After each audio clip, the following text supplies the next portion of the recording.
غو السلام عليكم، كي دايرين؟ لاباس عليكم؟ كلشي مزيان؟ اموركم هانيه؟ قولوا يلا يا جوج فيديوهات في النهار يا فيديو في الشهر. المهم نوضو صاوبوا هاد لاكلاص لوليداتكم، راه زوين منعش، وهاد الحال السخون راه هادشي اللي كيصلح. المهم كيف ما شفتوا اي بسكوي غير يكون شي بسكوي زوين لذيذ بحال هاد ايو ولا اوريو ولا مهم، وكتدقدقوه مزيان وهو مسدود وصافي كتحلوه. انايا ما لقيتش دوك العويدات، درت غير لي باطوني ديال الشوا قسمتهم على جوج. وكيف ما كتشوفوا عندي ديك لا كريم ديال هولالا هنا. عندي الحليب، وكانت عندي واحد جوج بنانات طايبين، ودرت التمر لان ما كياكلوش ليا، دخلته لهم هنايا وخلطت كلشي وغنميكسي عاوتاني. هو باش غادي ندير هو باش غادي نرطب داك لو بسكوي، يعني هو اللي غادي نديرو فوق من داك لو بسكوي. المهم بعد ما هرست البسكوي كله غادي نضيف عليه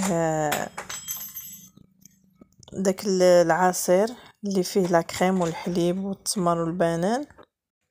صافي هنا غادي نديرهم في هاد الكيسان باش يبقاو واقفين، باش ندير فيهم دوك لي باطوني اللي قطعت. وغادي نحاول نعمر كل واحد بشويه بشويه، ومنين كتعمروهم ضروري خص داك العصير ولا الحليب ولا الكريم اللي درتو يتشبع بها داك البسكوي كامل باش يشد راسو. المهم هنا باتوا ليله كامله اليوم الصباح اذا كان نحيد فيهم. دوبت الشوكولا ودرت فيه شويه ديال اللوز مهرمش وبيه غادي نصاوبهم، ولكن راه غير هادو. الاخرين ما كيبغوش، كاين اللي كيبغي الشوكولا كاين اللي كيبغيه سامبل. كتعرفوا الوليدات هذوك الصغيورين اللي درت في داك المول ديال الكلاص ما غاديش ندير فيهم كلهم الشوكولا. جاو زوينين ملي كتجبدوهم مجمدين وكديرهم في الشوكولا سوغ بلاص كيجمد عليهم، يعني ماشي بزاف، دغيا كيجمد.